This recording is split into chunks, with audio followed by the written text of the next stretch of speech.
was my first day at my new job. Bright-eyed and fresh-faced, I burst through the doors of impenetrable steel. I was in awe of all the white-collar, straight-laced business types, buzzing around each other like worker bees in a well-organized hive with a one-track mind. Work, work, work. These were people of a different breed of human suffering, never missing a beat. No one even noticed me. I couldn't help but think, is this what life is all about? To be an interchangeable placeholder, a pawn in society's game. My lofty aspirations of being a renowned chef, sharing my grandmother's beloved traditional Okinawan recipes against the backdrop of the modernity of a bustling city wasn't a real job according to my parents. Instead, I'm living their dream of their offspring working at a tech company. I never really knew if they were proud of me or if they just wanted to parade me around like a prized aged Wagyu beef.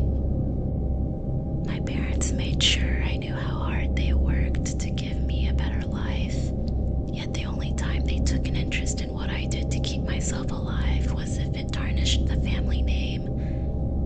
I was their only child, their one shot at greatness. It only took over 500 applications, 30 interviews, and one offer to land an entry-level job that still isn't enough to survive on. Fueled by my fear of failure, I did what I had to do to prove my value, no matter how dehumanizing, to participate in this all-American scam that we can be whatever and whoever we want if we pour thousands of dollars into a degree that isn't enough to pay off our student loans, only to be released into an oversaturated, broken job market. But if we can't find a job, then we're the ones that are broken. I never considered that the pursuit of job security and financial stability would leave me feeling so vulnerable and insecure, that the pursuit of the American dream could be such a nightmare. Another part of me felt guilty for not wanting what we all fought so hard for. I understood the disappointment of the hundreds of other job seekers who were vying for the position. From the outside, I hit the lottery. In a perfect world, we wouldn't have to hold on so tightly to our often thankless, unfulfilling, but also celebrated jobs despite resenting them. Steve emerged from the crowd before I could go any further down my existential spiral. His Teflon aura reeked of effortless confidence and privilege, the kind you're born with. He walked straight toward me like he owned the place, basking in my unspoiled glow full of naive optimism with a ravenous appetite for fresh meat. This was his domain. "You must be Jinku," he said. "I'm Steve." "It's Junko," I said, wincing at the slaughtering of my name. I tried to crawl back into myself as he studied me, my hair dark as night against my porcelain skin and pop of slick, blood-red lip oil. His eyes pierced right through the void within my soul, filling me with anxiety. He seemed to find something I couldn't even find within myself. I already knew what he was thinking. "What kind of name is that?" he asked. I was amazed at how seemingly intelligent people could ask such stupid questions. I didn't have patience for people's laziness when it came to learning my name, as if it was a burden or inconvenience to meet someone different from them, like it was easier to strip away my identity. "It's Japanese for pure, obedient child," I said, trying to bury any hint of annoyance. Without any acknowledgement, he brushed past me toward the elevator, not even trying to correct himself, like he already knew everything about me. I looked after Steve, thinking, do I have to follow him? And then my dad's voice crept into my head. "Do whatever you have to do." I scurried behind Steve, like a puppy eager to please.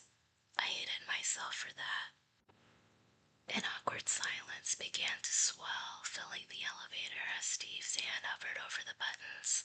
All 30 of them. "I hope you're not afraid of heights," Steve said. He pushed the button to the 30th floor, and the elevator slowly ascended. Ding, ding, ding. I laughed nervously as my claustrophobia kicked in. The higher we went, I realized the harder it would be to get out of here at the end of the day. It wasn't the idea of how high we were going, but more about being stuck somewhere with people longer than I wanted to be. Although I usually prefer to relish in golden silence, in this moment, I endured small talk as a distraction. "So how long have you been working here?" I asked. "Over 10 years, he said. "It's a miracle I'm still here after all the layoffs." "How did you get through it?" He shrugged his shoulders. "You gotta know what you bring to the table. You need to know your worth, your value." "Great. Here I thought I already made it. I didn't think I'd have to prove myself again." "Do you like it?" "It's like my second home. We're all like family," he gushed. The elevator let out a long squeal, followed by a reverberating jolt. I clung onto the rail to break my fall, and my breath became more shallow as I started to hyperventilate. Beads of sweat budded from my forehead. I pushed the button to the 30th floor incessantly, hoping for a quicker escape. "It's not gonna make it go any faster. Might as well enjoy the ride," he smirked. I felt Steve looking at me with that all too familiar penetrating eye, as if he was enjoying seeing me suffer. Ding! The doors finally opened, and I gasped for air like a dying fish fighting for its last breath. I scanned the room with honeycomb cubicles devoid of any personality. Steve led me to my desk. Home sweet home. As I tried to catch my breath, he hovered over me. "Break room's over there. Bathrooms are in the hall. Maybe you'll be the first to break the curse." I nodded as I looked over my shoulder at an office with a solid oak door, with caution tape barring it in the shape of an ominous X. "What's that room?" "We're doing some renovating," he said. As Steve left, I unboxed everything that made me feel like me. A plant I propagated from a cutting, my grandmother's book of recipes, nostalgic photos from the restaurant. I had to be careful not to show too much personality and to be sure I blended in. Being introverted and harboring an unhealthy dose of social anxiety made it pretty easy to avoid any unwanted attention to myself. As I filled my desk with kawaii stationery, pencils, and pens, I noticed something out of place. A lanyard held an ID, its plastic covered smeared with a moldy film. It swung gently, dangling from the edge of the computer monitor like a forgotten relic. I took a closer look at the woman with her name in all caps, Morgan Savage. I looked into her tired, jaded eyes. She was ready for all the bullshit to be over. Little did I know she would change my life forever. We've never even met. Log entry number 1. A damp warmth clung to the air, the walls and carpet thick with moisture, nurturing something sinister, feeding it in plain sight. The way rotting flesh breeds flies, slow yet alive. I felt the life being sucked out of me as I sat in my cubicle mindlessly responding to emails and digitizing old files. As the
respected the life of the animal, paying attention to where it came from, what it ate, and what kind of life it had. We understood the work that it took to feed a human being. My whole self-esteem and being were tied to my productivity, the praise and the recognition I got from cooking. It was the only way I knew I was connected to what I love. It was torture, but it was the only kind of suffering I wanted to endure. If you were part of the community, it's something you didn't have to explain. It was all for something, for the culture that extended beyond your restaurant. It was a movement, a collective. We understood what we wanted to achieve, what was possible, the impossible. It was enough. That was my success. But my talent and potential as a chef quickly turned into my father's disgrace. I would then realize he conveniently used the restaurant's closing as an opportunity to push me to find a stable job. I slowly returned back to reality, feeling caved in by the sickly mint monochromatic ceiling tile. It felt like my life ended and was just beginning simultaneously. We tell ourselves we're more than our jobs, but at the same time, society defines us by them. To get through the day, I had to remind myself that this job isn't me, that I'm more than this. Between meetings and presentations, they sometimes threw in a themed free lunch geared toward team building. Wednesdays were designated for the Americanized version of lunch around the world. I stood by as a hungry herd slobbered over a sad spread of Taco Bell, Panda Express, Jollibee, and Waba Grill. I was still familiarizing myself with the office dynamics, watching my coworkers from afar. Their interactions felt programmed. Steve walked over with a full plate. "Chinku, why are you over here all by yourself?" I didn't have the energy to correct him, so I took a note from my colleagues and let out a fake laugh. Morgan left this in my cubicle. Is she here? I can give it back to her." He snatched it from me, stuffing it in his pocket. "Sorry, I thought I told the cleaning lady to get rid of that." "What happened to her?" I asked. "She doesn't work here anymore." He shifted uncomfortably, lowering his voice. "They let her go because she couldn't meet deadlines." In her defense, I added, "I could have tried to offer some coaching or training. It's not in the budget." He grew increasingly annoyed. "That doesn't seem very supportive. Do you really thrive in this type of environment?" "This is just how it's always been, okay? The ones that are still here just learned how to adapt. Besides, in this job market, do we really have a choice?" "How many of you are left?" "Only a few." But he didn't say it with pride. He sounded exhausted, trying to cling to the last bit of hope that things might get better. He was an asshole, but I couldn't help but wonder who Steve was before he had to survive this corporate gauntlet. For the first time, I sympathized with him. "Why don't you leave?" "I can't. I'm up for a promotion, and if you keep asking questions, you'll be next on the chopping block." He looked for an escape from the awkward pause. "Jordan, Erica." He led me over to two young women around my age who shared a cynical look as they watched the shit show play out before them. I caught the tail end of their conversation before Steve butted in. She stayed late and even came in on the weekends. But one day she just didn't show up. "How could you with those god-awful clunky loafers? Those things must have weighed a ton." Jordan, Erica, this is Jinku. Enjoy the food, I gotta run. I turned toward the two women, blurting out the only icebreaker I could think of. Were you guys talking about Morgan? Their demeanor changed as they exchanged glances, and I immediately felt the tension thicken. Steve said they fired her because she couldn't meet deadlines. Sometimes they have to trim the gristle. He's right about that. They fired her on the last day of her probation period, probably so they wouldn't have to offer her severance pay. They say she killed herself and she walks through the halls looking for more work. They break out in laughter. Hey, don't you have her cubicle? Don't scare the poor girl. Her lanyard was still there, I said, my mind flashing back to Morgan's sad eyes, looking up at me from the cubicle desk. Was? They asked. I gave it to Steve, I said. I'd be careful if I were you. She won't be too happy if she finds out she's been replaced. What makes you think she's still here? The work keeps getting done, she shrugged. I couldn't help but wonder if they were serious, or if this was part of an initiation. Jordan, Erica. Steve waved them over. Uh-oh, someone's in trouble. The duo snickered at each other as they headed over to Steve, but he quickly silenced them as if they were a couple of ruckus middle schoolers. With my last half hour, I researched whatever I could find on Morgan. What little I found confirmed everything my coworkers said. Morgan had killed herself. Although I didn't know her, I felt a connection beyond a shared cubicle. She deserved better. More out of this life. Log entry number 4.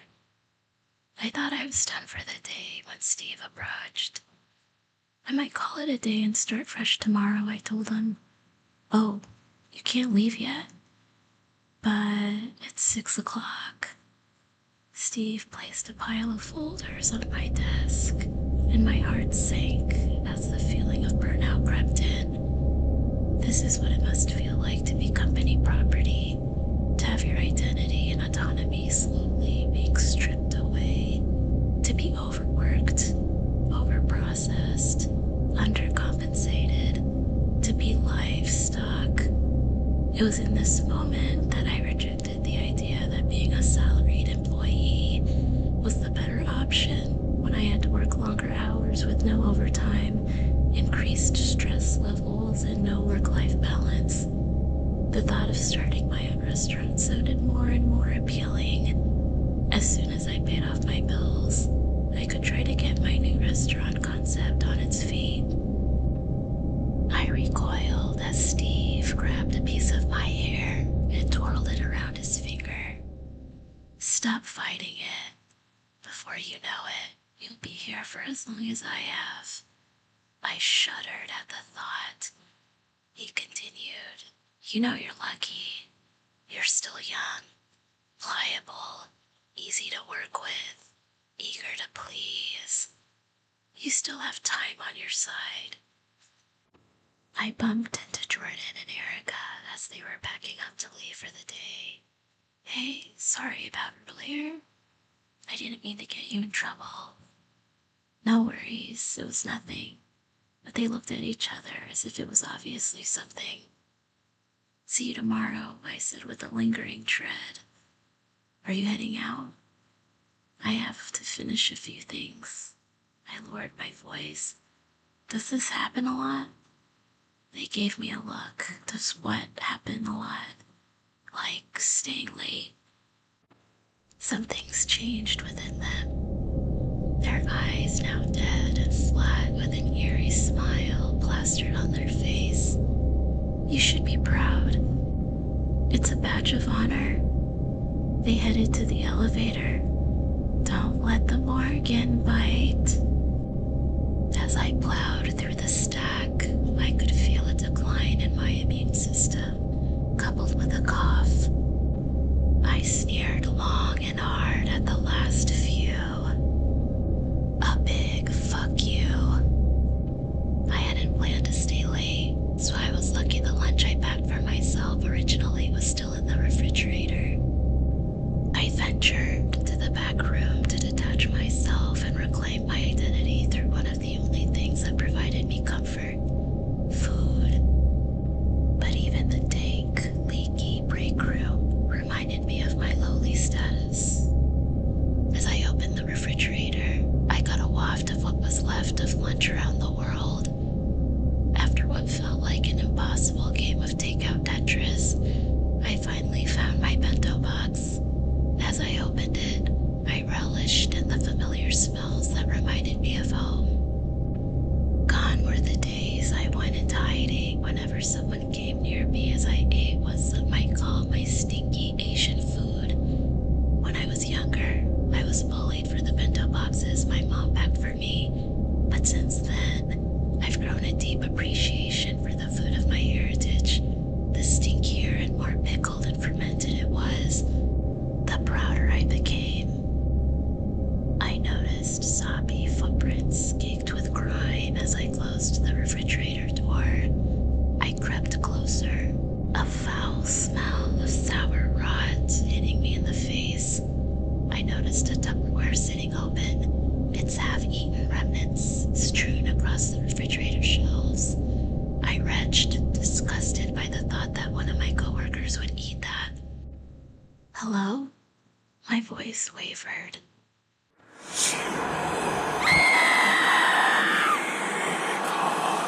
A distorted, demented voice whispered in my ear.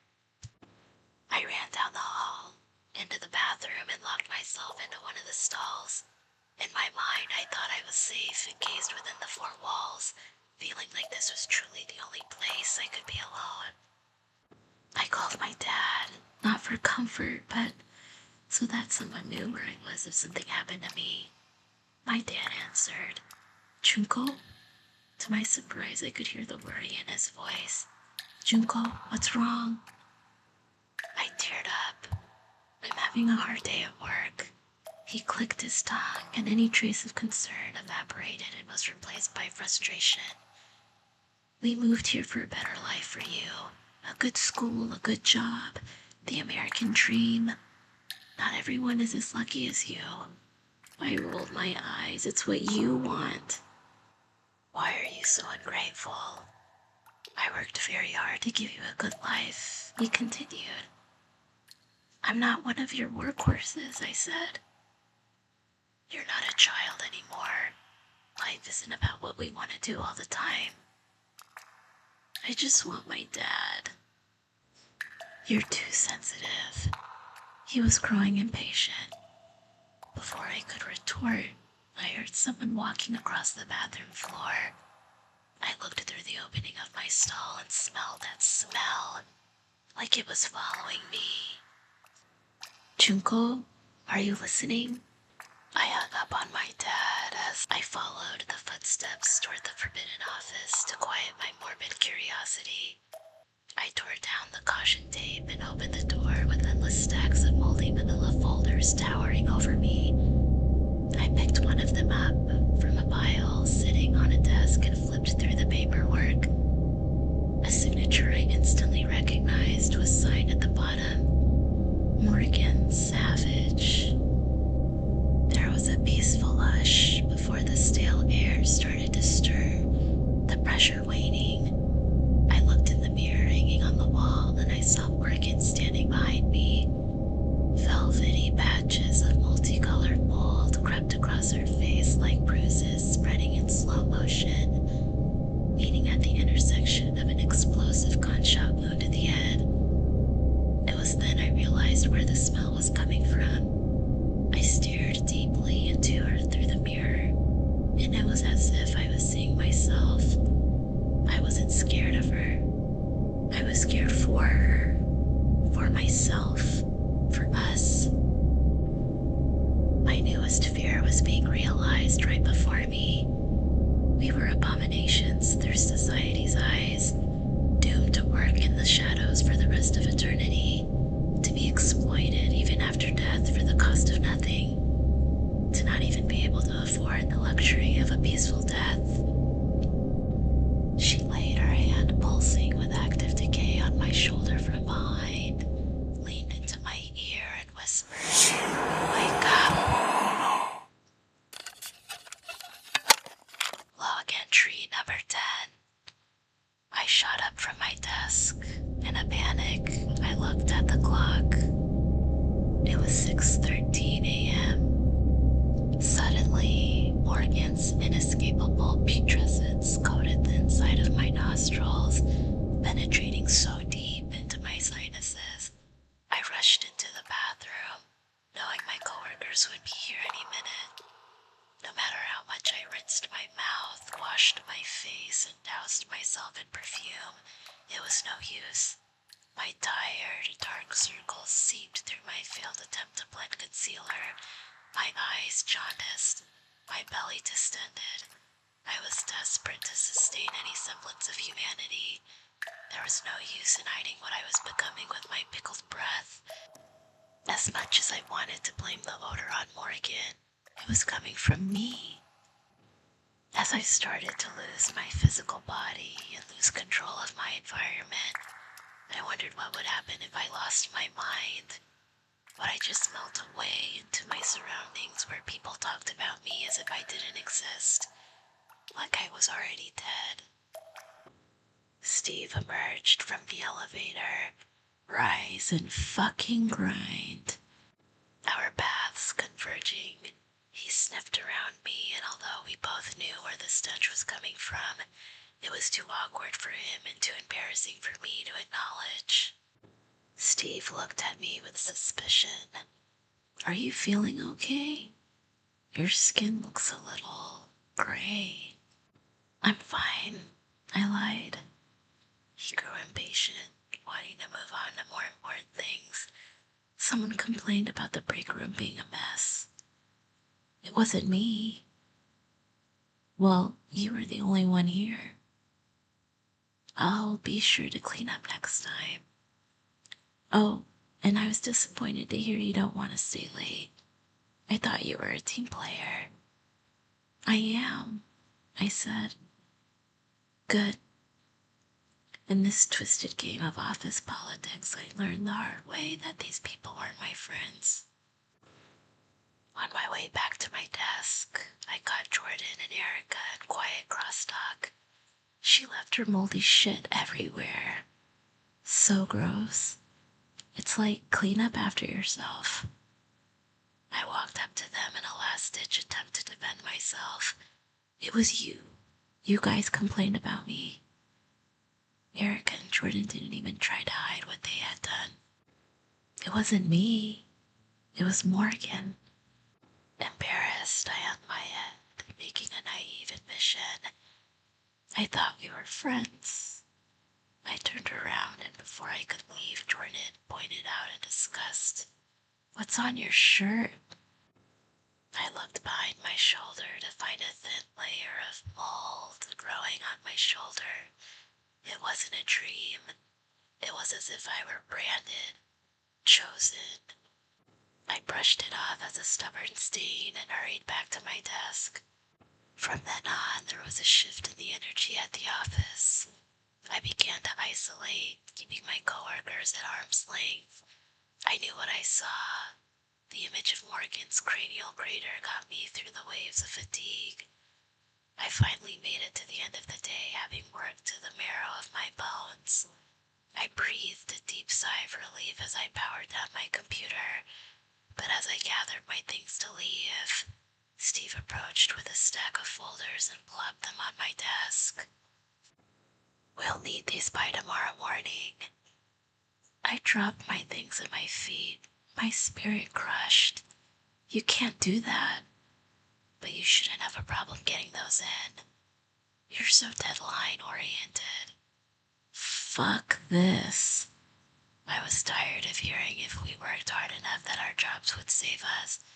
I developed a love for myself so deep to endure a toxicity so ingrained in our culture and society. This wasn't just for me, it was for something bigger, for the workers who have to survive a cesspool of toxic negativity. My final act of defiance. I quit. You can't quit when you've been laid off. I scoffed. You're firing me? Trimming the gristle. Suddenly, it clicked. They were cutting me loose on the eve of the end of my probationary period. Just like Morgan, I conveniently wouldn't be given any severance pay. I was determined to make it out of there alive and worry about any rightful monetary compensation later. I grabbed my valuables and rushed toward the stairwell. The door closed on what I thought would be the last time I would see Steve's smarmy face. I sighed a breath of pure relief. I did it. I'm free. The last time I smiled that hard was when the head chef complimented one of my grandmother's dishes I successfully replicated by heart for the first time. A traditional stir-fry dish made with bitter melon, tofu, eggs, spam, and love. My father's disappointment crept into my conscience, but I was eager not to let it ruin this moment. Instead, my elation was interrupted by a sudden force, gravity yanking me by the ankle as I slipped on a patch of slimy mold. My skull cracked against the concrete stairs, and my body crumpled like a bag of bones. Broken fragments penetrating through my skin as I hit the stairs again, and again, and again. I no longer had my body, but unfortunately, I still had my mind, the ghost of who I once was. I couldn't help but wonder if Morgan had something to do with it. I had forgotten my phone at my desk before my untimely passing, amassing multiple missed calls from my father. I still hold on to it as I limp through the halls, dead together. I still wonder if he learned to be proud of everything I was instead of what I could have been. If I had to spend another second here against my will, I would do it on my own terms, watching over and protecting those who succeeded me. Steve walked up to the window, dragging his feet as if he'd done this a million times before. He hung up a sign, now hiring. A young woman stopped at the window as soon as he walked away, a glimmer of disillusioned opportunity. She looked closer into her reflection and saw someone standing behind her. I whispered, "Go home." She turned around and screamed at me in horror, the mold festering within the pores beneath my skin. For the rest of my eternity, I was left to contemplate who perpetuates the toxicity in workplace culture and whose responsibility it is to abolish it. The relationship between a person and their employer is a symbiotic one, comparable to that of mold and an organic organism. In order to survive, one feeds off the other. Morgan and I were bound to this place, but this young woman didn't have to be. I found solace in watching her run in